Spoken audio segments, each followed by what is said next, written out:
Now that Star Wars The Rise of Skywalker is out in theaters, a lot of fans around the world are very excited about the future of the Star Wars franchise by Disney and Lucasfilm and what could have been before the reshoots and the rewrites for this movie by J.J. Abrams and crew.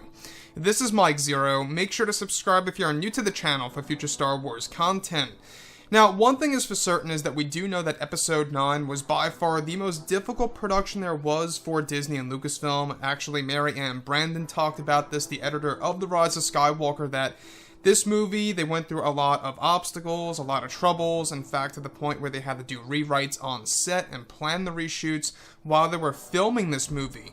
You can really see exactly how much of a rush production it really was, and Mary Ann Brandon opened up about that a couple of days ago.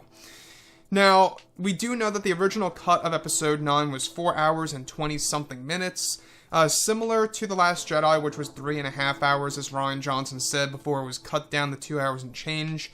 And a lot of scenes were lost in the process, both The Last Jedi and now The Rise of Skywalker, and it left a lot of fans wondering as to why we didn't get more Luke Skywalker, right? The main character that a lot of people know and love, and have actually, been supporting since 1977 when he was introduced by George Lucas.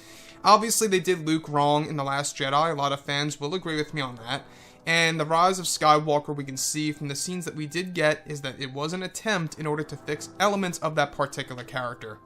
Now, with that being said, it's actually explained that both Disney and Lucasfilm went through many changes and adjustments during the reshoots and rewrites of the film, mainly for the second and third acts of the movie, in order to create a different tone for Episode 9 and to make the film cater to a general audience. It's noted that along with these changes, many scenes were deleted in the process, including a vital scene on the world of Ahch-To that was going to reveal a brand new section of the island, where Rey was originally going to travel into a cave underneath the island, with a series of ancient Jedi code that glowed in a gold color on the rocky walls as she walked through. It said that the scene originally had R2-D2 traveling with Rey in the tunnel, and that she took a different ship other than Kylo's tie to the island. Eventually, the scene involved the appearance of Luke Skywalker's Force Ghost, which at one point his appearance was far different in design than how he was used in the final cut of the movie. Originally, Mark Hamill was going to not only have very long hair as Luke as a Force Ghost, which he does in the current version of the movie, but also a far longer beard to create a wiser looking Luke Skywalker. This was said to be JJ's original idea before George Lucas stepped in to actually change Luke's appearance and only left him with the longer hair.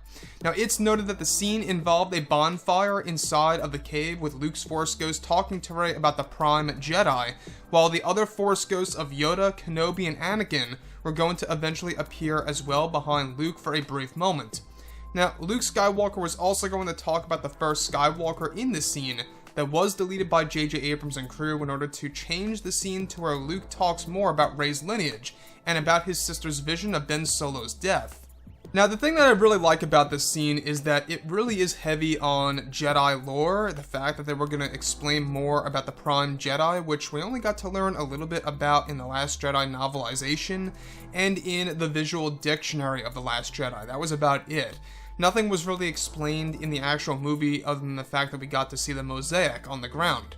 So, Luke's appearance. I want to talk about Luke's appearance and how it kind of led to how he looks in The Rise of Skywalker currently. Now, originally he was going to have real long hair along with a longer beard to give him a wiser look, almost like a real and legitimate wizard. Now, that to me, it sounds like it would have been a little too much, and I'm glad that George Lucas had a role in changing Luke's appearance as far as getting rid of that long beard and just leaving him with the longer hair. But even that, I know it's nitpicking at this point, but there was that moment in the movie where Luke is inside of his hut.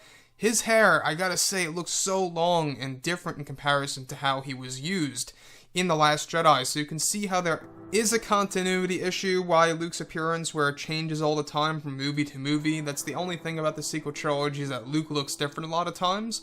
But other than that, this scene, like I say, I think it would have been a lot more interesting. The fact that R2-D2 comes along with Rey, and it would have given Luke's Force Ghost to actually see R2-D2 again, even though he's a part of the netherworld of the Force. It would have been a very interesting scene to see exactly how it all unfolds, especially the Jedi, text glowing on the ancient walls that lead to the cave of the Prime Jedi underneath the island of Ahch-To.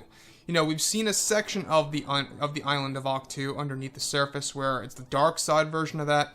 This was apparently going to be the light side version of the Mirror Cave, where it's inside of a cave with a bonfire going on where she meets the Force ghosts of Luke, Anakin, Kenobi, you name it. And I think that they wanted to shift away from that, obviously, because we talked about this, is that they wanted to not only reduce the running time of the movie, but also they wanted to really kind of have a different tone for Episode 9 when it came to the Ahch-To sequences, which this choice would have been better, in my opinion, to have all the other Force ghosts on Ahch-To. It would have made more sense to me personally. So anyways, guys, drop a comment below. Let me know what you think about all this in the comments. And if you guys did enjoy the content for today, do make sure to drop a thumbs up on this video to support the channel. I thank you all so very much for the kind support, and I'll catch you guys next time.